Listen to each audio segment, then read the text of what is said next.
So for almost a month now, Coloradans who lost everything to the Marshall Fire have been trying to figure out their next steps. And that includes whether they want to rebuild or sell the land where their homes once stood. Denver 7's Sloan Dickey talked with one of those homeowners trying to figure out what to do.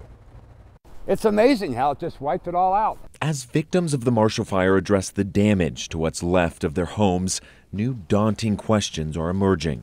This house was worth $600,000. Now they're going to give me, say, $180,000 to build. How am I going to do that? Do they rebuild or sell and move on? I got to look at buying something else, but I don't have the money to buy something else. So what do I do? Jeff BORG lost his home and his workshop in the fire. He says the money from insurance, the county, and FEMA won't come close to covering the costs it will take to recuperate from the damage. As many as 80% of the victims are underinsured for their homes. Jeff lost his life savings heading into retirement. I don't know. I guess got to go keep going work. To work. I don't, I don't know.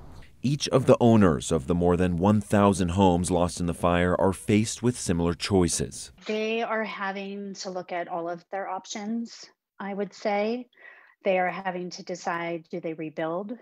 Do they sell the lot and then move elsewhere? Laura SHAFFER is a real estate agent in Boulder County, helping victims assess their options. She says home values are not yet clear as cleanup and recovery continue. I think to be determined is what these values are. And I think right now for a fire victim, it is really hard to start assessing that value at this very moment. Some are choosing to leave. The first listing from the burn area posting on Zillow this week for $350,000, nearly half of the previous value listed on the website. I do feel that there will still be value in the land.